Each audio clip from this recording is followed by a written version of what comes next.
class, and welcome to Medical History 101. Now, I thought it'd be fun to begin our first class of the year with a little pop quiz. As you all know, today is August 1st of 2019. So, who can tell me what major press conference was held on this date in 1962 concerning the so-called worst man-made medical tragedy in history? Anybody? All right then. Everybody, please open up your books to page 72. On this page, you will see a picture of Dr. Francis Solon Kelsey, the brilliant FDA scientist who prevented the drug thalidomide from being sold on the multi-billion-dollar U.S. drug market in the 1960s. Now, could anybody describe to me how thalidomide was introduced to the German drug market in 1957? Nobody. Well, if any of you had done your summer reading, you would know that thalidomide was developed by the pharmaceutical company Grunenthal and introduced under the name Contragan on October 1st of 1957 as a wonder drug for coughs, colds, headaches, and insomnia. Now, for the remainder of the period, we'll be watching a short video of Dr. Kelsey explaining the details of the thalidomide tragedy. Hey, you in the back, don't think I didn't see you roll your eyes at that. Now, I strongly advise all of you stop playing video games on those computers of yours and begin to do something educational, such as, I don't know, taking notes, because the information from this video will be on your final, which is worth 70% of your final grade. So, pay attention.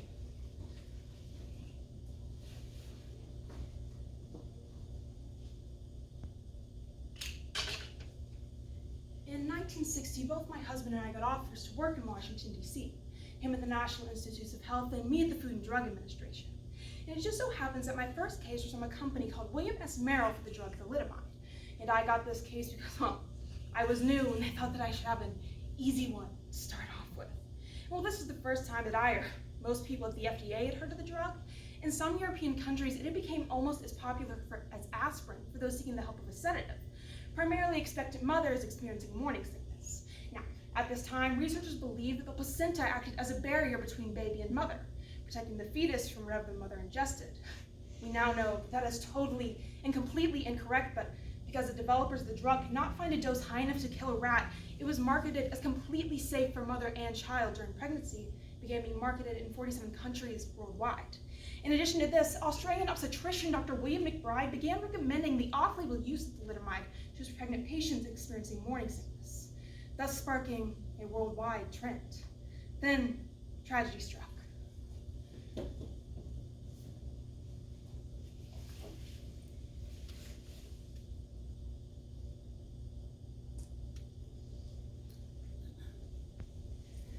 My husband was an employee of Grunenthal during thalidomide's development in the 1950s. Regularly, he produced samples of the drug before it was even released to the public. And at this time, I was pregnant and suffering from terrible morning sickness, so my husband offered me a few of the tablets to use as a sedative harmlessly. At the time, we had no idea the dangers of using thalidomide while pregnant. Later that year, on Christmas Day of 1957, I gave birth to a beautiful baby girl named Philippa. She was born without ears.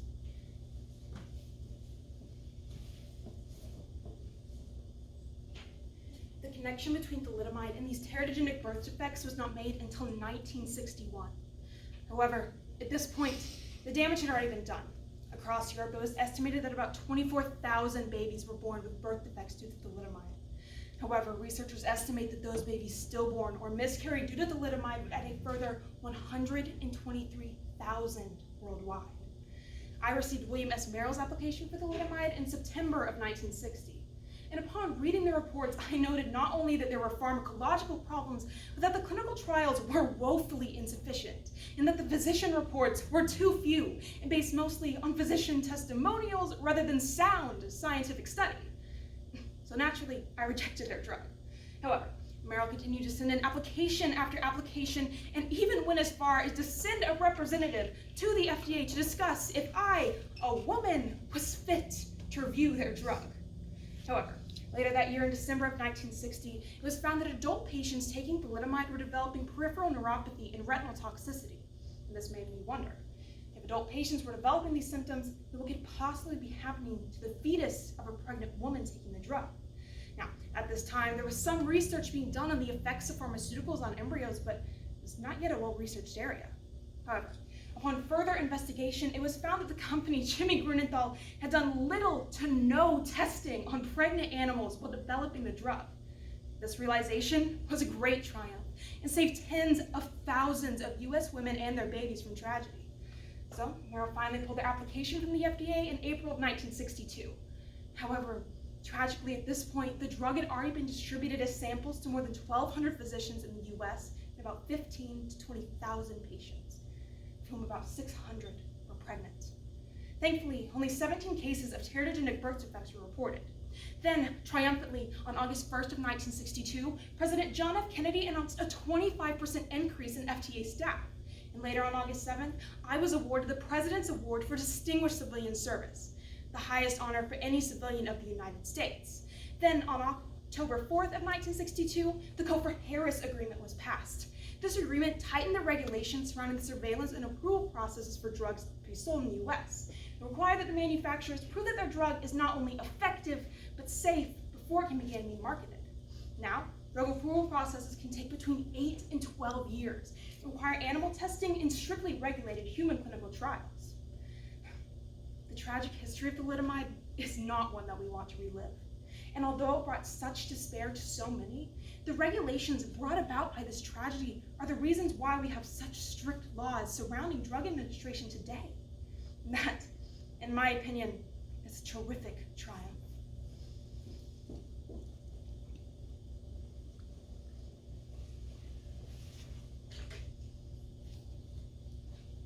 Hey, you in the back, it's time to wake up now the video's over. Now, for decades, thalidomide became a forbidden word, as it was completely banished from the medical armamentarium. However, triumphantly, thalidomide has made a remarkable comeback and found its way into the therapeutic formulary, albeit under strict conditions. For example, in 1991, Dr. Gil Kaplan, a researcher at New York City's Rockefeller University, demonstrated that thalidomide inhibited an important cytokine called tumor necrosis factor alpha, or TNFA, which has many immunologic functions involving apoptosis, inflammation, tumorigenesis, and viral replication. And since it was known to us at the time that HIV patients have an elevated level of TNFA, this discovery provided the theoretical framework in using thalidomide to treat the symptoms of this condition. And further studies proved thalidomide's efficiency in treating the apoptosis ulcers and wasting syndrome of HIV/AIDS at a time when the common therapies were mostly ineffective. These discoveries stimulated the growth of buyers clubs, groups of people situated mostly in New York and California that work to import the drug into the United States, mostly from countries in South America. Now, does this sound familiar to you guys at all? Come on. Dallas Buyers Club? So what? It's not a good movie unless it has the Hemsworth brothers in it today, I see. Now, another example of thalidomide's usage is in the treatment of leprosy, a condition resulting in red nodular lesions, weight loss, fever, arthritis, and general malaise. In 1964, Dr. Jacob Sheskin used thalidomide to sedate a man suffering from leprosy to relieve him. He then noticed a dramatic change in the man's ulcers after using only 4 tablets. He then went on to treat another 6 patients using this method and noticed the same dramatic results. Also, in 1998, a group at the University of Arkansas set up a trial of therapy using thalidomide in 84 previously treated but refractory multiple myeloma cases. After only 12 months of follow-up, it was found that 22.5% of the patients remained completely event-free, while 58% of the 84 patients remained alive. Now, these numbers may not sound very impressive until one remembers that at the time, refractory multiple myelomas were ultimately fatal within a matter of months, thus making thalidomide the first chemotherapeutic drug to show any action against multiple myelomas in almost 30 years. The thalidomide tragedy dramatically exposed the dangers of using pharmaceuticals without proper testing and adequate analysis, and clearly demonstrated the continued need for the monitoring and regulation of drugs, especially those with teratogenic potential. However, thalidomide's revival as a potentially life-saving drug is not only a triumph for the medical community, but for the thousands of children that were born disabled due to thalidomide that are still surviving and advocating for its use today. Oh, would you look at that? It seems we're almost out of time. So I sincerely hope that you all were paying attention, and I hope that you have a fantastic rest of your day. Thank you.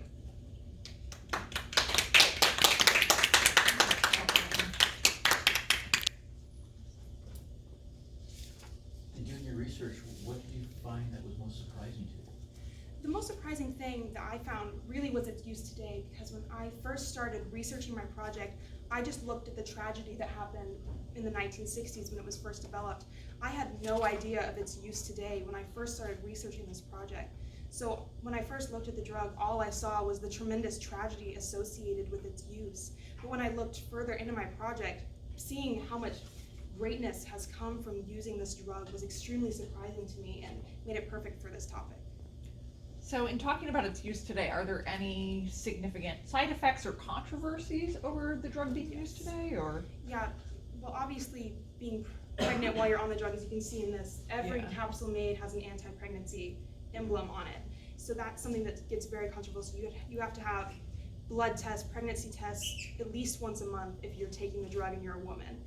And another controversial thing, as I mentioned, in the 1960s, it was found that adult patients were developing peripheral neuropathy and retinal toxicity, which is damage to the nerves and blood vessels in your extremities and eyes. And that is definitely still a side effect today because it is a very toxic drug when taken over a long period of time and in large doses. So that's something very controversial. Some people, of course, that were affected with it, some say that it should not be in use at all, that they should have destroyed every bit of it because it impacted them so heavily. But some people also say that if there can be some good from this tragedy that happened to them, that they want it to be used. So it's very opposing sides on if it should be used or not. Aubrey, at some point you told us about the something Harris agreement. The Cofer-Harris agreement. Okay. When was that? And tell us maybe one sentence more about that. October 1st of 1962 is when it was passed. The Cofer-Harris agreement, before the agreement was passed and when thalidomide was being developed and sent to the FDA, it was extremely easy to pass a drug through the FDA. You could get it done in weeks or months if you wrote the right paperwork and had the right person review your report. You could get it approved just like that. But because of the Cofer-Harris agreement, this it made certain strict regulations for every person that was reviewing every drug in the FDA, requiring them to follow strict guidelines for every drug that they reviewed, and made it extremely hard for a drug to be passed without having very deep research done on it, so that something like this didn't happen again. In your research or your own thought process, did you come across anything that feels like in the 50, almost 60 years since that agreement, that it's swaying backwards, like the pendulum is like, yeah? Yes. In some cases, yeah, definitely. Okay. It's swaying back in that way. Okay. Thank you. The individual cases that you chose to highlight your performance, what process did you use to select those particular cases? Particularly the mother that was the employee that had a baby born without ears was the first documented case of a child being born with deformities due to thalidomide. And it was an employee of the company, so that was a very obvious choice for me to display. That was a real person, okay. Yeah, it's a real case. That was the first documented case of somebody known to be born with a deformity caused by thalidomide. And a few of these cases, this is a very famous case. This picture is extremely famous in the world of thalidomide. I don't know her name. It's really hard to find the records of these people because, as I mentioned here, I went through employee records, documents of who was born when, and I cannot find the Chimmy Grunenthal employee's name or the mother's name, only the daughter's name and not last names. So I feel like it was very kept secret because they knew that this was happening after a year, months, something like that, and they were keeping it secret. So finding records of who these people are is extremely hard because it was such a hush-hush type of thing because they knew that their drug was causing adverse side effects. Do you have an interest in the medical field? Yes, I'm planning on majoring in biology and going into pre-med. Yes. Thank you very much. Good, thank you.